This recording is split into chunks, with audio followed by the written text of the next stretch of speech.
Okay, so as per usual, I am excited, right? Because, and I was saying in the chat how I feel like tonight's going to be fire because it's a little bait and switch. You thought you were joining here learning how to increase your motivation, but if you know me, you know there's probably a trick statement, right? Motivation, I'm just going to kick this off. Motivation's bullshit.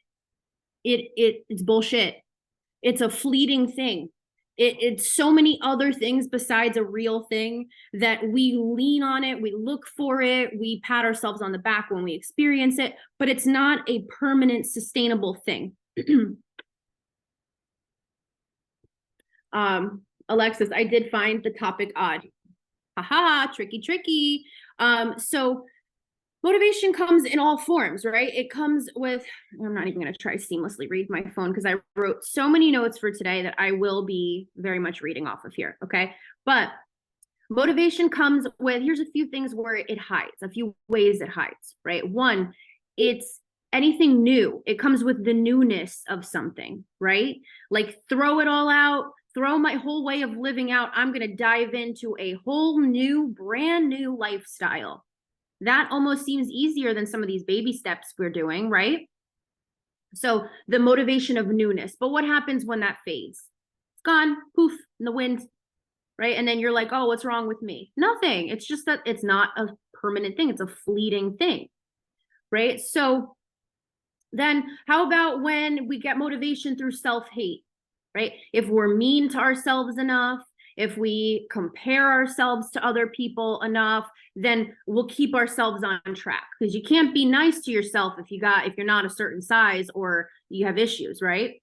So just be mean to yourself. Do that really hard workout. Do that really restrictive diet, because the more brutal something is, the closer it feels to happening, right? So there's motivation in that hardness.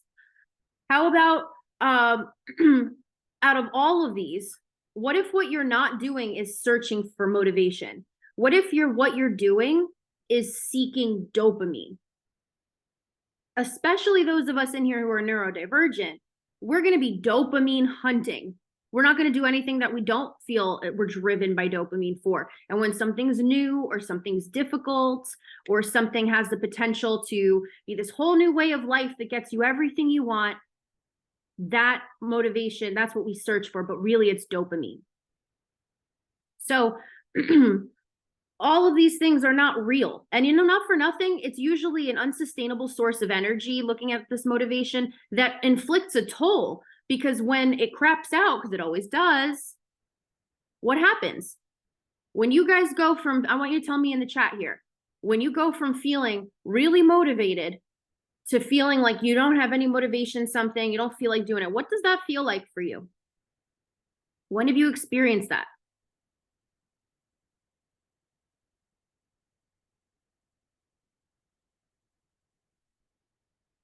Tell me in the chat. What does that cliff, when you fall off of, from being up here because you're all motivated to start something and do something and give it your all, to the feeling of it didn't work out? When has that happened for you in the past?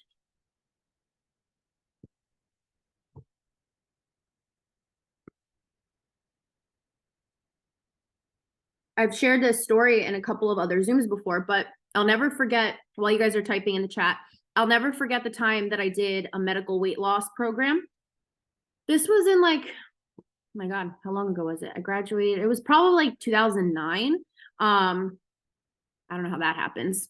Anyway, it was in 2009. I did a medical weight loss program. Even back then, it was like $3,000 for this program, but it was like guaranteed you were going to lose weight. They were going to tell you what to eat, when to eat it. You did one of your meals were shakes. You had to go for a weekly weigh-in, weekly B12 shots, the whole bit.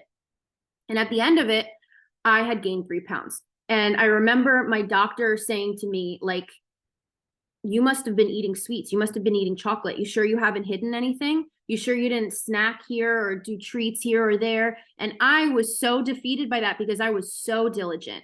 I listened to everything I was told to do, and I stayed on track, because I said to myself, anybody can stay on track for 3 months. I honestly forget how long the program was, but I hope it was 3 months for $3,000. But You know, like I had that time limit of how long I had to really give it a try. And then when I reached the end, I didn't feel motivated to continue going. I felt like, screw this. What is the point? And then I wallowed in it. And it's not always a food binge that you fall into. It could just be not caring about yourself, not going for things, not being happy in your everyday life. Like that feeling of defeat, it branches into so many other areas because you feel responsible when it's not you that didn't work out. It was the plan that you were on was unsustainable for everybody. It's what keeps this industry going. Let's see, when something bad happens and or I get negative comments or people are dismissive. So that makes you feel like your motivation just tanked. And see, today I want to refocus on this because for us, it's consistency, not motivation. So the title of the Zoom was how to increase motivation, right? But I don't want you to think of it as because motivation's bullshit, as we've discussed, and it's easy to fall off of and fall from grace on when we're trying to be motivated, right? We're going to plan on consistency. And now you might think, but how can I be consistent if I'm not motivated? Every year we run into this. Every year. It's not just in us individually, it's everybody, especially those of us who have hormone imbalance, right? The sun is out less. Things get cozier when you're on your off hours. So, you know, when you're not working, because it's getting darker earlier, depending on where you are, it might be colder, you know, like it feels like you want to have more of a cozy time once you're not responsible for things. Holidays and traditions, trauma gets brought out this time of year a lot more typically. Seasonal affective disorder, vitamin D levels drop. All of these things happen around this time of year. And we seek out, when this happens, we seek two things: comfort and convenience. Comfort and convenience. Comfort to soothe us, comfort in tradition, in allowing ourselves that comfort because we're being festive or because it's the time of year we deal with things that, you know, past traumas. It's a lot of comfort that we innately are seeking during this time, right? And then because we have less energy to do the things we have to do, we're putting out a lot more energy maintaining our usual stuff because we want to be more low key. We have this biological response to hibernate in a sense when there's less sun exposure, when the sun's farther away. Can't talk. So because we're always fighting this internal programming that now that the sun is farther away, now it's time to get more rest, it's time to be more low key, store up, you know, pudge up a little bit, you know, things like that. We're fighting that biological tendency with the seasons, and we're having to put out even more energy just to maintain work, home, our stuff we have to maintain, where it was maybe easier to do that when we were more hardwired to be more productive when there was more sun. So we're spending more energy doing what we were doing before, but keeping those things going, keeping our career going, our home going, things like that. So when we're depleted because we're having to put more energy into maintaining things, that doesn't leave a whole lot for us at the end of the day. And that's without it feeling like you want to be more cozy at the end of the night. That's just in general, because you're more burnt out from your managing your day as these seasons change, you're going to have less left over at the end of the day. So chasing motivation, when it ain't even about motivation, it's just about game planning and having a different approach. Chasing motivation means that our consistency ebbs and flows with however motivated we're feeling. And we're just blaming ourselves for that not being consistent when we know motivation is fleeting. So when we're more depleted and we're expending a lot more energy to maintain stuff, we crave comfort, but convenience as well. Why? Because thinking of what our body needs when we're dealing with the traumas of the season or the day-to-day, we're dealing with not feeling well, we're dealing with keeping our work going, even though we're tired and just not in that same headspace, all of that. Thinking of what your body needs when you're juggling all those plates seems silly. And if you haven't gotten, tell me if any of you have felt this way before. If I haven't gotten to where I want to be yet, this one thing isn't going to kill me. Or it's, you know, it's this deeply programmed thing where this is all kicking our ass. And at the same time, there's that justification of it's the winter time, or I'll care about it after the holidays, or I'll care about it in the new year. And my thing is, taking care of yourself shouldn't be something you have to put off to when you're feeling your best and everything's going well, because we have chronic illness. We can't always even know when the hell we're going to feel our best. How are we going to hitch anything to that? That's never going to lead to consistency. So if instead of thinking about motivation, we say, how can I attain consistency? You can't keep doing it the same as you've always done it, right? We're always trying to approach things the same way, despite other things being different, despite circumstances in your home life being different, the season being different, you know, all of these things. If we're just trying to proceed the same as we always have, then of course we're going to feel like we don't want to do it. It's just not, it doesn't match energetically. It doesn't align with where we're at to make it happen. And that makes us feel like we're lacking motivation, when really we're just lacking strategy to stay consistent with this new era that we're in, this new season. And you know, I hate a quiet chat. So tell me your thoughts as you're hearing this. Is it making sense? You need me to clarify anything? You relate? Tell me in the chat.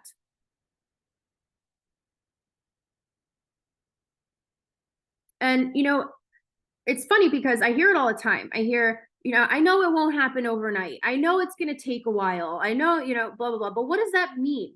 Does that just mean letting the oh my God, the clock run? Letting the clock run? There's an L. Does it mean just waiting for things to happen? Carry on? Hopefully it comes. No, and I know no one thinks that, but I think that it's easy when we do feel natural motivation to feel like, yes, I'm putting money, I'm putting moves towards this. It's when things get harder, having a plan for that too, that matters. We're kind of in this all or nothing, black or white kind of society around this, but it doesn't make you, you know, you're not the bad guy because at certain points of the year, you lack as much oomph in certain areas as other times of the year. You can either be pissed at that and fight up against that and continue to swim upstream, or you can accept it and work with it and have multiple plans of attack depending on where you're at that time. We're crafty, us humans, you know? Considering I had one 30-minute client meeting and then napped for 2 hours after, I guess you're right. It's different. It's, you know, our bodies, there's a reason we go for soups, we go for cozy clothes. I mean, besides it being cold, I mean, people in warm areas want that stuff too, you know? There's just a different vibe in so many different ways as the seasons change. We got to change with it. It's not going to feel aligned. It's also every month for me, the energy dip. And that's big too, you know, with PMDD, a lot more people have a lot more PMDD flares in the fall, winter season because of that lack of that dip in vitamin D and lack of sunlight.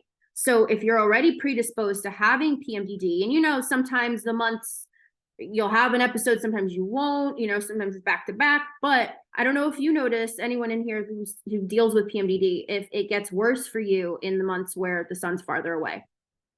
I definitely see it with clients every year that way. To be fair, I'm also in Luteal and Chicago, where everyone has low vitamin D. You know what's funny though? In warmer states, I have my clients are all tremendously deficient in vitamin D, because in a lot of those warmer states, in the months where people who live in the cold areas, we're outside trying to catch as much sun as we can. Those are times in those hot states people don't want to be outside, and we all work. You know, usually people can't work outside unless they have a specific job. So it's super common. It just gets even worse now because whatever little there was before, even if you're outside for the same amount you were, because the sun's farther, you're not getting as much UV exposure. The UV index is much lower. So, you know, it's difficult. I live in Florida. I try to run from the sun. Yes. Yeah, that's what I hear. And then Mo, you said in Arizona, they don't go out. So they're all, yeah. And my clients out in Arizona, certain parts of Texas, you know, it's like, you don't go outside, you stay in the air conditioning, you know, so it's tricky. Okay. So when we all say, I know it won't happen overnight, like I was saying before, it's like, what does that mean in the moment? That means being patient and having a game plan for going forward. Not the same thing all the time. Like consistency doesn't mean why aren't you doing the same thing you were doing 2 months ago without effort? There's lots of reasons. What are we going to get hung up on that? You know? So it'll look different at different times. How do we fix this? How do we help? Right?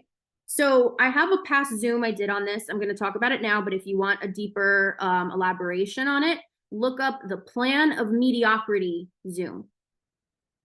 That's what we're going to discuss a little bit of today too. Plan of mediocrity.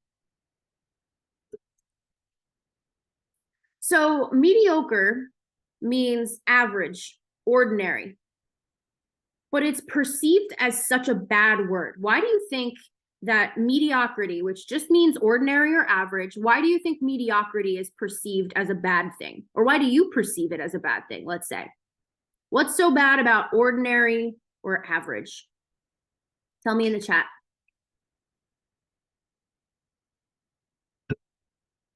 Hope my voice holds out for this call.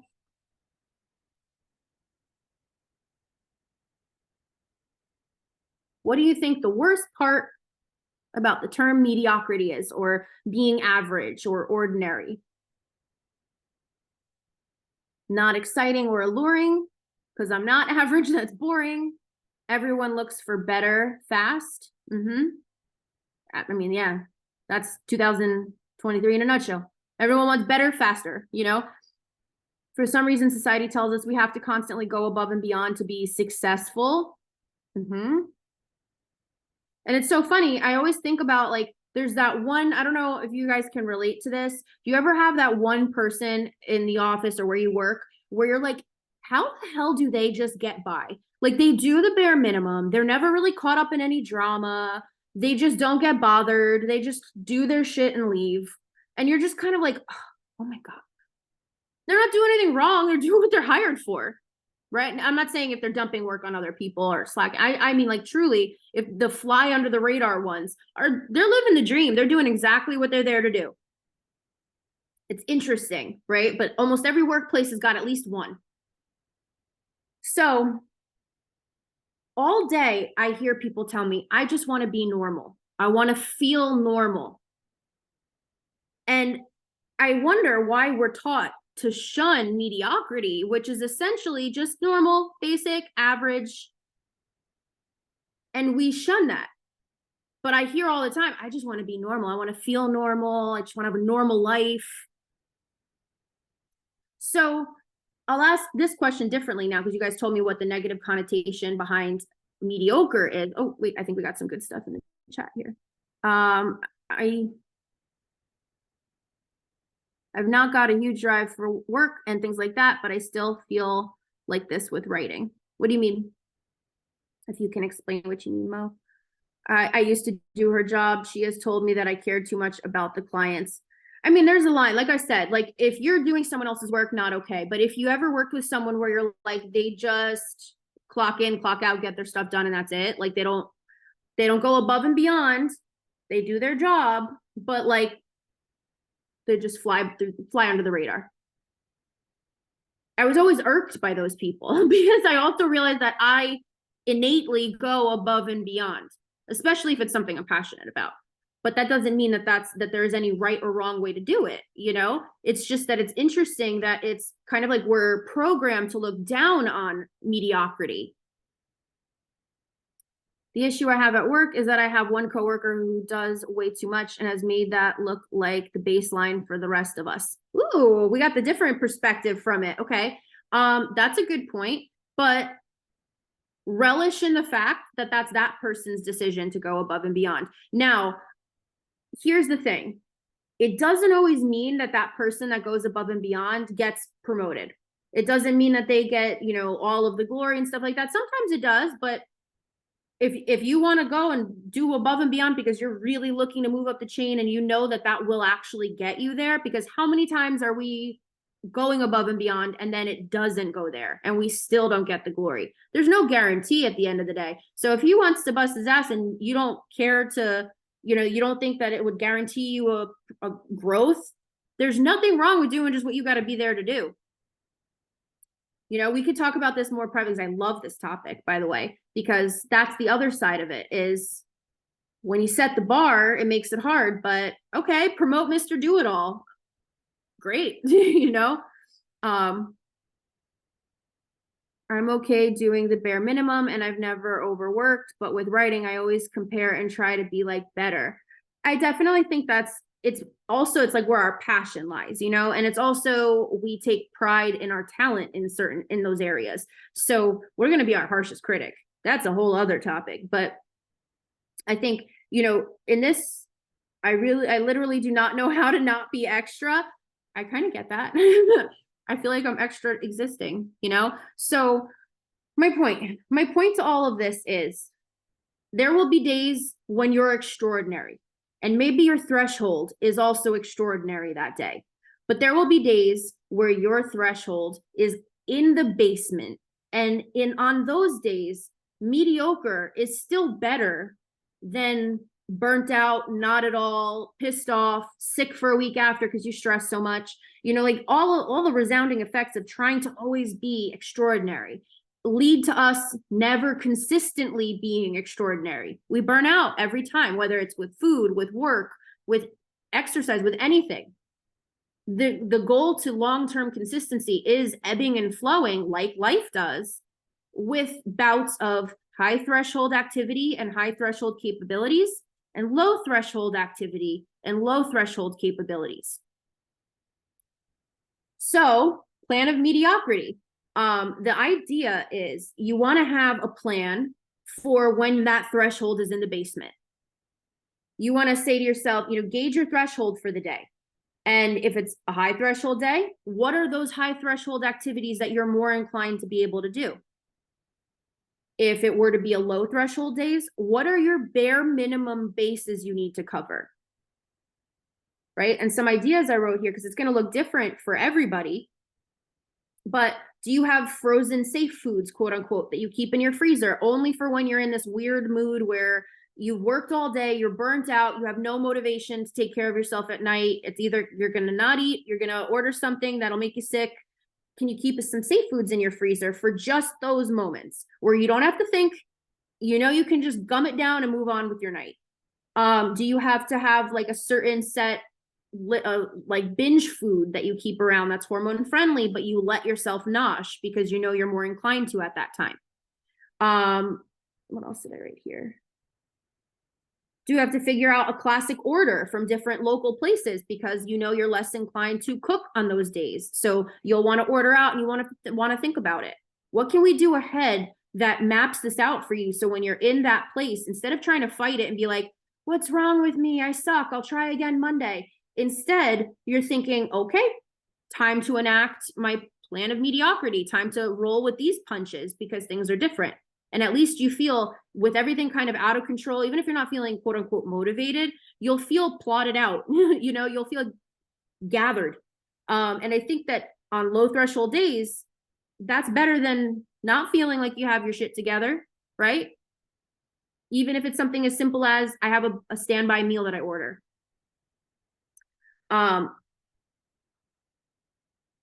Another good one here for plan of mediocrity is include your partner. If you have a partner, tell them about this stuff. I always tell my clients, blame me. Be like, Michelle told me to try blah, blah, blah, right?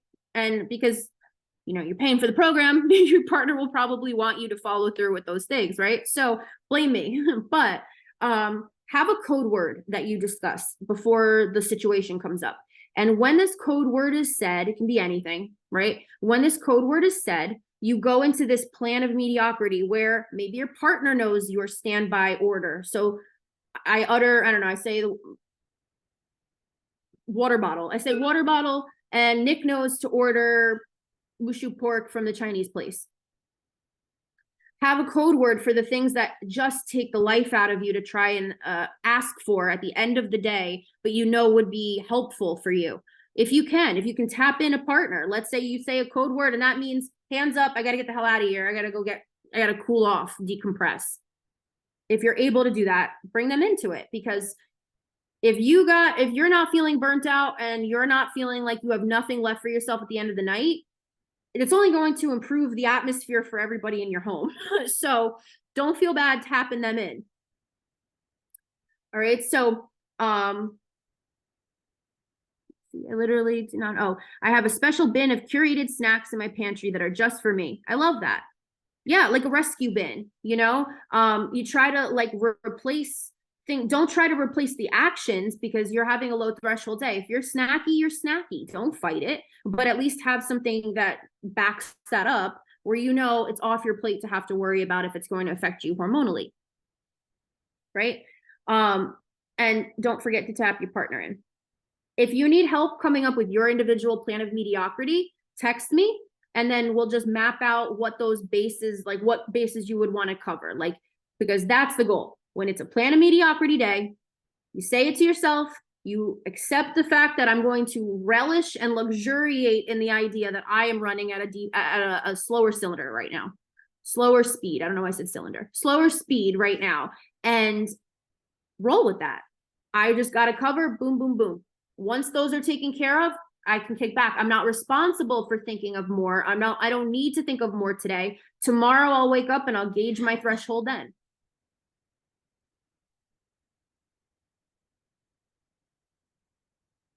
Let's see what else. Yeah, basically to conclude, I repeated myself 17 times, but low threshold mediocre moments combined with those higher threshold times that will happen too, both of those together still equals farther along than having it only be 100% good or completely fallen off because you got nothing left to give. And motivation is what just keeps us jumping lily pad to lily pad. All right, so I want to know, wow, I kept it to a half hour today. Okay, so I want to know what your thoughts are. I know I rattled off a lot at you, but what do you think about this concept of I don't consistently operate the same. I consistently gauge the day and have a plan of attack for where I'm at? Does that seem more attainable and doable? Especially in the seasons, like I said, and those of you who jumped in after, check out the front because I came in guns a-blazing with this talk, but motivation's bullshit, you know? Don't stick yourself with that going into a completely different season. It's not I don't know. It's like when you get home from work in the fall and the winter, there's not that same oomph. So why fight it? I have to be more self-aware. I think all of us can be a little bit more self-aware in certain ways, you know? We're always our first, it's like, I use the analogy, like, you know, say that there's this electrician and they're teaching somebody how to wire something and they don't offer any instructions and any insight, any lessons. If the person who's learning gets the wrong wire, they get slapped in the back of the head. That's kind of like how we try to teach ourselves, you know, but you can't teach anyone that just by like, you know, slapping them when they get it wrong. So I think we're just kind of programmed to be hard on ourselves. Right. So I don't think I think it's a very self-aware thing to say you need to be more self-aware because I think our first instinct is to just beat ourselves up and be like, you're a lazy bum when that's not the case. Especially with season and holidays and all sorts of other competing priorities. Yeah, absolutely. Knowing the HVAC and electrician guys, I know that's not far off from how they train each other. You right. I got to find a new analogy. But, you know, I think also, you know, the holidays, they can be fun, they can be festive, but they can also be really draining. And I think that it's important to take that into consideration. It's not, you know, yeah, we wish we didn't have to deal with the issue. If you have trauma around this time of year, which is really common, who the hell doesn't wish that wasn't a part of their yearly festivities, right? But if it is, whether it's for the happy times of the holidays or the sad times of the holidays, don't put the added pressure on your back of being on your A game when you're naturally dealing more at this time of the year than you would any other time.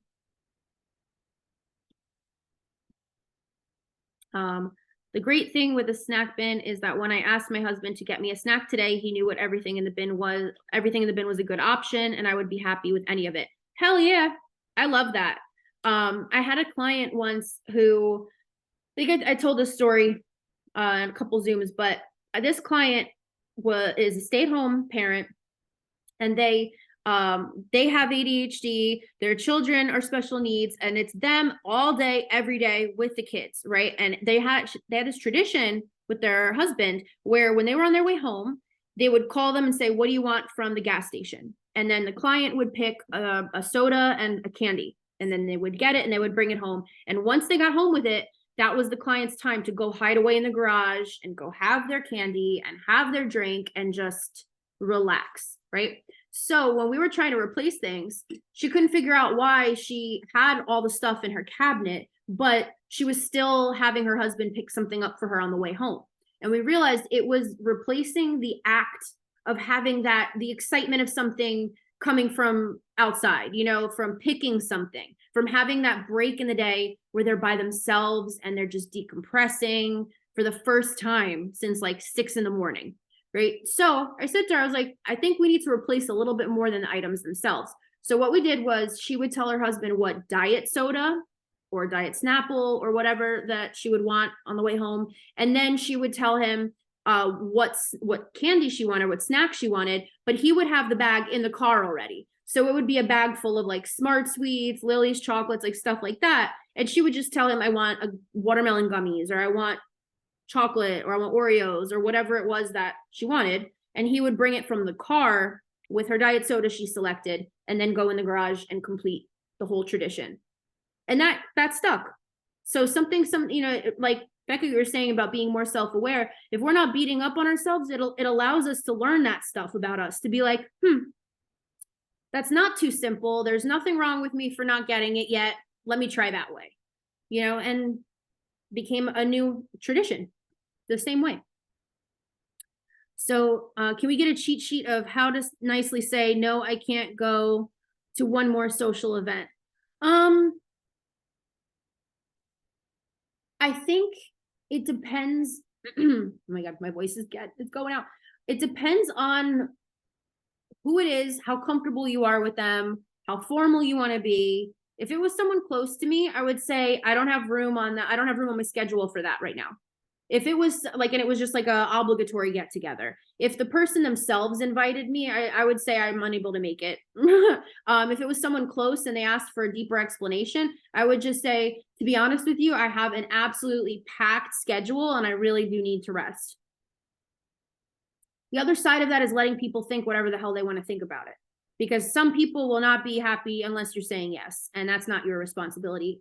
They can go to therapy for their disappointment, So I always feel so guilty, but I just want to stay home and rest. Even if I have plenty of energy, I just want to be introvert and feel extra guilty at the holidays.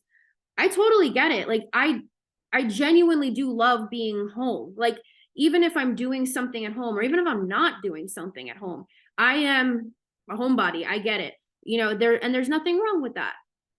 If you want to see people, if you want to go out, dedicate your energy there. You'll probably show up and be a lot more present and have a lot better of a time than forcing yourself to be there for an obligation. And I think the more honest you are with people, the more they appreciate that. Unless you're dealing with like the old school people, like I said, a lot of times they just want to hear a yes. Unless you have like a wedding that night or something. But I think a lot of people, especially around our age or so, especially people with chronic illness or with anxiety or with anything like that, I think it's refreshing when you're honest, because you don't have to be pity seeking. You don't have to, the delivery is everything. If you sound really sad about it and, down in the dumps about it, that has the energy carries. But if you're just like, oh, I so appreciate the invitation. I have such a packed schedule. I really can't guarantee that I'll be able to make it, but I really do appreciate you letting me know. And if anything changes, I'll definitely reach out. I hope that helps, but definitely text me privately if you need more. Is there a list of friendly snacks? So Patty, yay for Zoom. It's not a list. If you go in the Pudge page on Facebook, or if you go to if you search meals of the month, I used to have an old shopping list in the classroom, which I can send you the link to. There's also Nutrition's favorite list. I have my Amazon pantry. I'll send you these things, or I'll tag you in them. They're in the page. So I'll tag you in them in the Facebook page. But it goes along with what your baby steps are. So if some people, you know, if you have a sugar-free baby step, I got tons. Gluten-free, I got tons. Whatever it is, I've tried it all. So I'll send you those resources. And then when we figure out your baby step, then I'll be able to give you a couple ideas to try out. All right, awesome. So I hope that you guys found this helpful. I'm really looking forward to creating your plan of mediocrity with you. So don't hesitate to ask me about that, even if we've done one before, because times change. And if you want to see more of an elaboration on just this part of the Zoom, check out the old plan of mediocrity Zoom. It should be in the page and probably on Spotify too. All right, enjoy the rest of your night, and I will talk to you guys soon. Bye.